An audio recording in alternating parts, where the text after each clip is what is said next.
Hello and welcome back to Ancient Egypt Government. Remember, our focus question is, was there an effective form of government in ancient Egypt? So as we go through this video, I want you to keep that question in mind. Continue to answer it in your head. You're going to talk about that at the end. So we've learned about the social structure of ancient Egypt, and we know that the pharaohs were at the top of the social pyramid.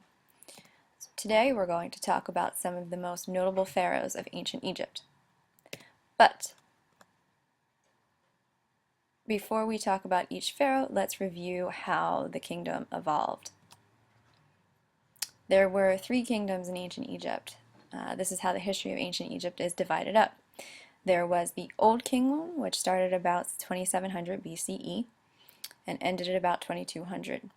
This was the first time when the early pharaohs set up a strong central government for Egypt.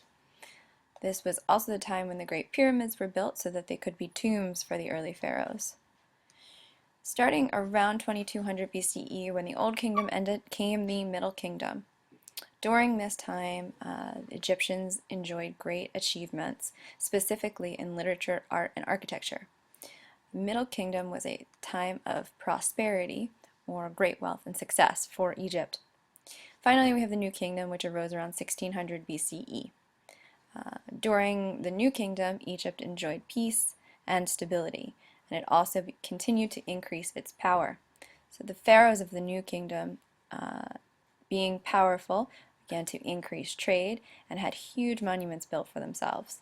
Most of the notable pharaohs that we're going to discuss in this unit were ruled during the New Kingdom. Okay, so again, remember, Old Kingdom, Middle Kingdom, New Kingdom. So let's talk about a notable pharaoh from the Old Kingdom, Khufu. Remember, there are many Egyptian pharaohs, but we are only going to cover some of the most notable. Notable meaning they had a big impact on ancient Egypt's history, and they had some significant achievements. So, Khufu is our first early pharaoh who ruled during the Old Kingdom. He was very influential in establishing the pharaoh as the central authority, meaning the pharaoh was the man, the only one in charge.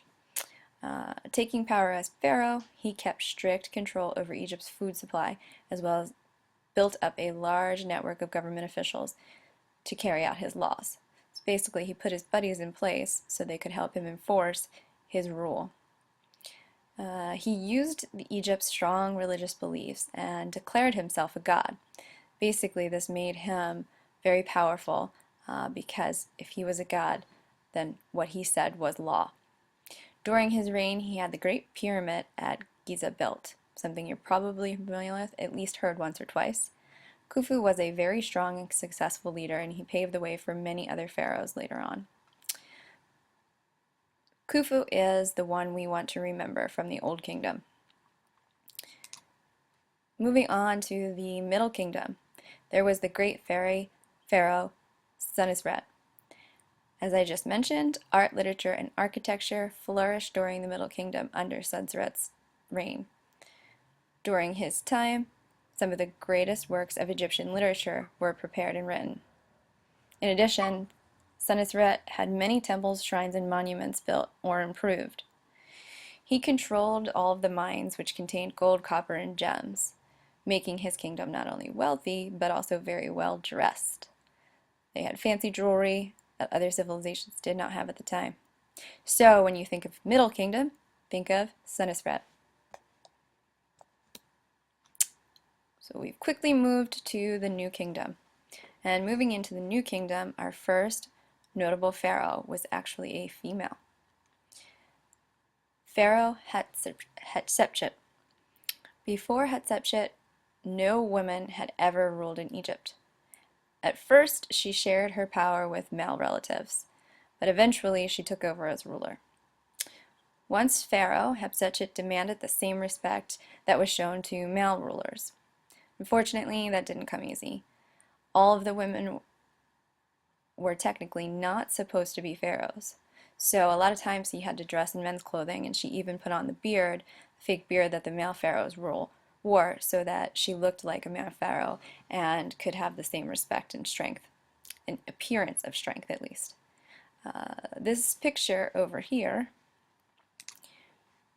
shows an image of Pharaoh Hatshepsut. And this image over here also shows Pharaoh Hatshepsut. How is that possible?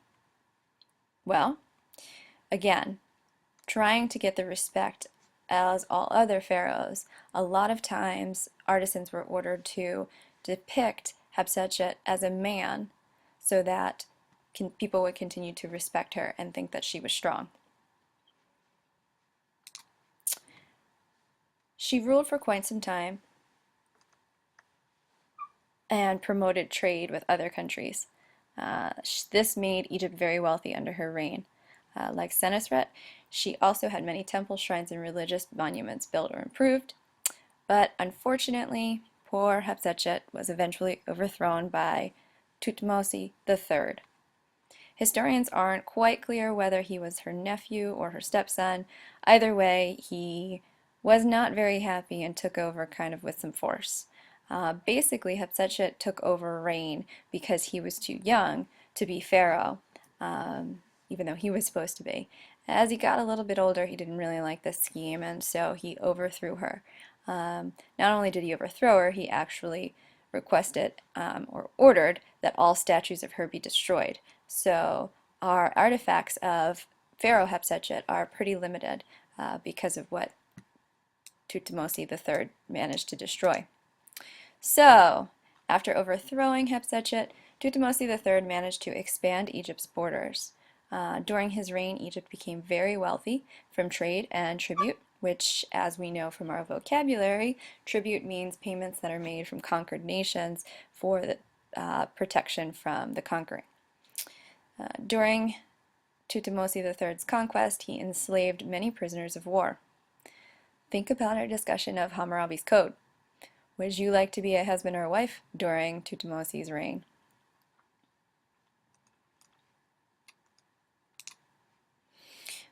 Finally, last but not least, we have Ramses III. Ramses III was by far the most famous of pharaohs. He was often referred to as Ramses the Great and ruled for more than 60 years, which is much, much longer than many of the pharaohs. For those of you who know the story of the Passover, if that's part of your religion and your beliefs, Ramses is the pharaoh that's mentioned in the Passover story. Ramses is best known for his military leadership and building numerous monuments. Starting at a very young age, he was a fearless soldier. He was actually made captain of the Egyptian army at the age of 10. Can you imagine ruling an army in the 5th grade? Crazy. Ramses II regained land from Asia and rebuilt the empire. One of his most famous military campaigns was against the Hittite Empire, which is now present-day Turkey. Basically, the Hittites were constantly threatening Egypt's northern borders, trying to take over their land. So Ramses II was constantly defending the Egyptian empire from them. But in addition to being a military leader, he was actually also a peacemaker. So Ramses II and the Hittites actually ended up signing the first peace treaty. He was quite a leader. He was very powerful and wasn't ashamed or shy to use it either, so he enjoyed quite a life. He had over 100 wives and more than 100 children, and he also had hundreds of statues of himself erected throughout Egypt. He was quite a busy pharaoh, this Ramses II.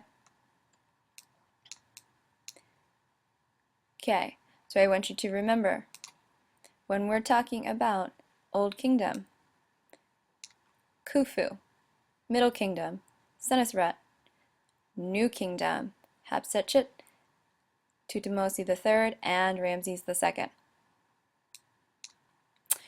We've now covered all the main or important pharaohs of Egypt. Remember, the pharaoh declared themselves gods. They were on the top of the social structure, so everyone else on the pyramid followed them and the law of the pharaoh. This made life in Egypt very organized. But circling back to our focus question, I want you to think. Did Egypt have an effective form of government? Or was it not effective? You're going to record your thoughts, and we will discuss your responses in class.